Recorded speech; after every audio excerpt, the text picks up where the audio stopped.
भाभी मुझे 1500 रुपए चाहिए, भैया बोल रहे हैं उनके पास खुले नहीं है तो आप दे दो। मेरा वहाँ पे व्हाइट पर्स रखा है, लेकर आओ।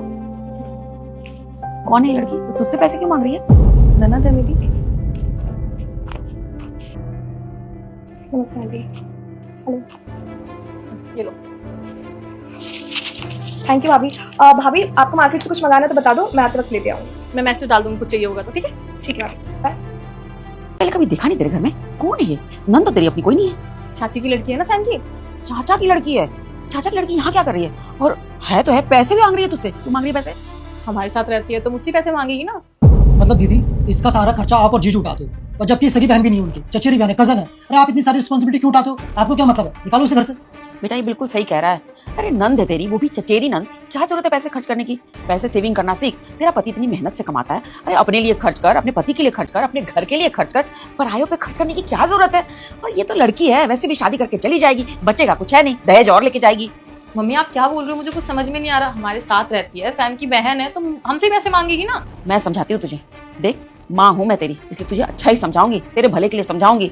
कल को तू भी अपना बेबी प्लान करेगी ना, अरे बच्चे होंगे, फैमिली बढ़ेगी, उनके खर्चे बढ़ेंगे, उनकी पढ़ाई लिखाई, शादी ब्याह, पैसे चाहिए कि नहीं चाहिए कि परायों पे खर्च करती रहेगी? अरे ये लड़की जात है, क्या जरूरत है पैसे खर्च करने की? और ड्रेस देख कैसे पहन के गई है, और किताब बैग, ऐसे लग रहा है कलेक्टर बन जाएगी। पैसे तू दे रही है, एट हिस्की देखो जरा। मम्मी बिल्कुल सही कह रही है दीदी। आज आप इतनी सारी चीजें करो इसके लिए, कॉलेज की फीस आप लोग भरो, जो चाहिए वो आप लोग दे देते हो। क्या पता आज इतनी सारी चीजें हमारी, कल से कहते हैं कि प्रॉपर्टी मेरे नाम कर दो, फिर क्या करोगे आप? मुझे तो ये समझ में नहीं आ रहा कि आप लोग मुझे इतना ज्ञान दे क्यों रहे हो। एक बात बताओ, वो उनकी बहन जैसी है और वो उनको अपनी बहन जैसे मानता है। आपको पता है ना अच्छे से कि सैम की कोई अपनी बहन नहीं है, इसलिए वो इनको अपनी बहन जैसा मानता है और इनके सारे खर्चे हम ही उठाते हैं। इसमें प्रॉब्लम क्या है?